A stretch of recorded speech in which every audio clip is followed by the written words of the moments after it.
welcome back to Kanika's Corner.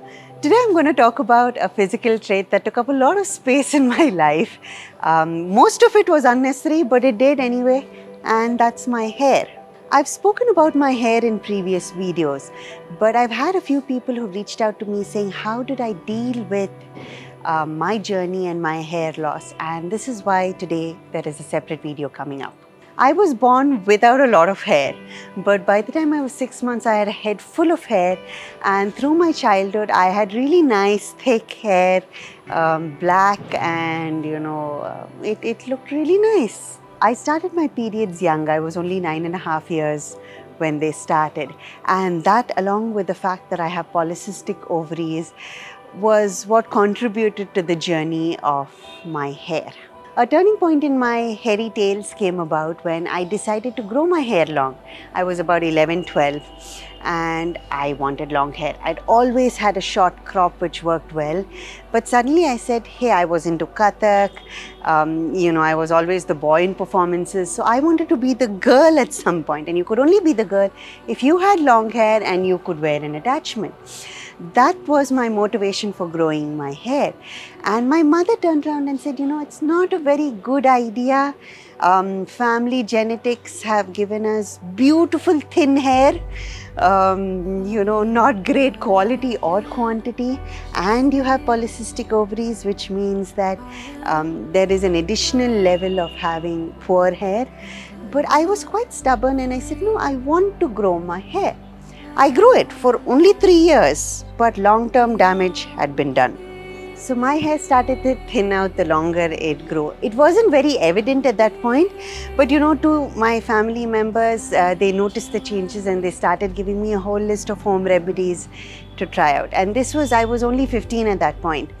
But I started to become self-conscious about my hair. I'd never been self-conscious until then, but suddenly I was wondering, is something wrong? What is it that I am missing? What is it that is not okay that I'm being told to make it better? All of those questions started arising, and this was at a point when I am trying to figure out my identity. I'm trying to understand who am I, what am I, where is my self-confidence, and of course all of this took a big hit as I started to internalize that there was something wrong with my hair. And by the time I was 20, it became a focus point for me. I have a plethora of beautiful, good physical traits, and I could not appreciate even one of them because I was so focused on the fact that my hair was thinning, my hair was making me look not good, and other people were commenting on my hair. So polycystic ovaries is very funny in one way. One of the symptoms is that there is less hair on the head, male pattern baldness, and then there is hirsutism. There'll be hair on the chin, excess hair on the arms and legs, and that's precisely the pattern that I followed. So I was also made to feel conscious about all this hair on my legs and arms, and I did feel like I wanted to do something about it. I fell to all of that societal pressure. So thanks to mom being a doctor, she got me to meet the best dermats out there, and I had laser removal treatment for the hair on my legs. Partially worked, didn't work all that much, but it's something I wanted to do at that point, and it got done. Now, waxing was out of the question because of how sensitive my skin was. So I finally reached this point in my mid-20s where I just got fed up of keeping track of the hair on my legs and either shaving it regularly, and I just stopped doing it. I said, I'm not going to fall for this need to look hairless, right? This is who I am. I'm going to do it if it's not hygienic or it's making me feel sweaty or something like that. But beyond that, I just stopped shaving my legs, shaving the hair on my legs, right? And that was also a bit of a turning point, right? To realize that it is okay to be how you are and how you look. Now that is for the hair around the rest of my body. The hair on my head continued to be a problem for me. So I spoke to Amma, and Amma was all supportive for me to try out different things.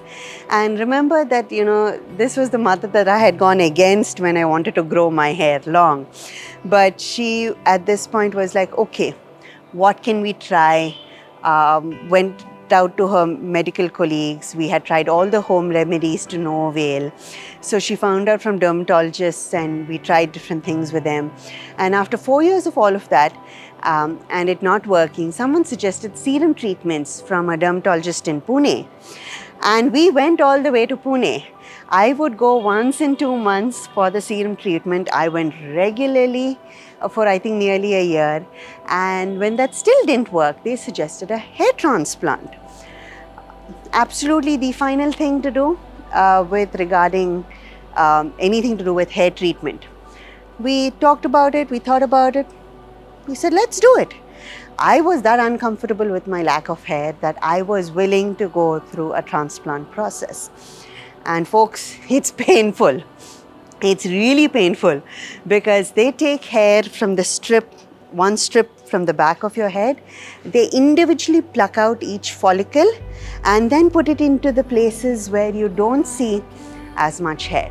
Now, a process that usually takes 5-6 hours took the team only 2 hours with me because I didn't have much hair to start off with.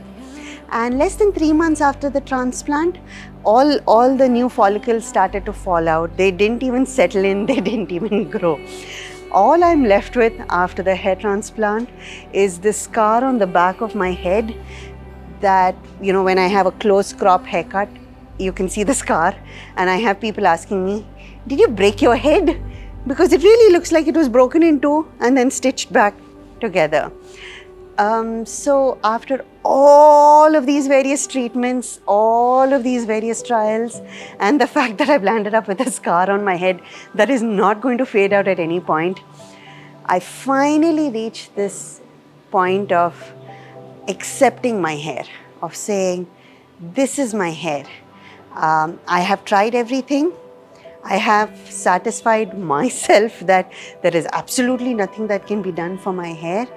And let me just say, this is me. There is nothing you can do about it. And funnily enough, I found my husband after all of this process, and he looked at this physical trait. I brought it up in our initial meetings, and he was like, it's not an issue. It doesn't seem to be a problem for me. And that was also part of that acceptance journey of, if he and his family don't think anything about it, my family doesn't think anything about it, what am I worrying about it for? And I was actually so much more comfortable when I wasn't looking for treatments and solutions and feeling bad about my hair.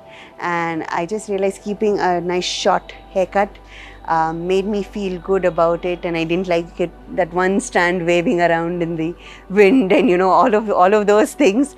As I just let all of that go, my confidence also built up, and I just learned to enjoy everything that I have. The fact that I am physically able to do every single thing that I want to do became a forefront of my mind, and all of these things of lack of hair, there's a bald patch here, and all of that vanished. So it was when we went through fertility treatments to try and get pregnant that I actually lost a lot more hair. I was still in my late 20s, early 30s, and people started suggesting that I should wear a taupe or a wig to cover that up, and it struck me that I had truly accepted my hair for what it is when I did not feel like exploring those options. And I found nice ways of telling those people that thank you very much, but I'm okay as I am. And I don't think I wanted the that weight and the discomfort of having something additional on my head. Surprisingly, through my first pregnancy, I actually had hair growth, and I had most of my scalp being covered by hair. Of course, 6 months after delivery, it went back to its usual state. And during this pregnancy, there's not been that much of change. So it is very fleeting, right? Physical changes are one of the first things that changes in us, physical appearances. Even from my 20s to 30s, or if you look at your photos or think back to moving from the 20s to 30s itself, isn't there so much that changes in us, in the way we look, in the way we dress, in the weight we put on, in our skin, in our hair, the little crow's eyes that come up, so many little things that change. So my learning has been that physical appearances should not be our whole and soul. It is it is part of the journey, right? That we will all go through this, and we will make it important and then learn, hey, it's not important. There are so many other things that are important. What we do, who we are, how we speak, all of that ends up being more important. But it is very natural for us to make physical attributes a crisis point for us at some point in our lives. And I really do hope that for those of you who are struggling with your hair, that you learn from my journey that all of these treatments and remedies and going through all of this pain and discomfort is valid only for the short term. What about the long term? There's absolutely nothing that works. For all the people I know who have done hair transplants, 6 months after the transplant, their hair is back to what it was. So, which is easier? To put ourselves on this difficult path of trying different things and, making us look different from what we are? Or do we learn to accept who we are and say, this is what it is? And you know what? It's only a physical attribute. There is so much more to us, which makes us who we are, that if we can truly make that more important for us and make all of this less important, life is so much easier. Thank you for watching, and please subscribe. Far beyond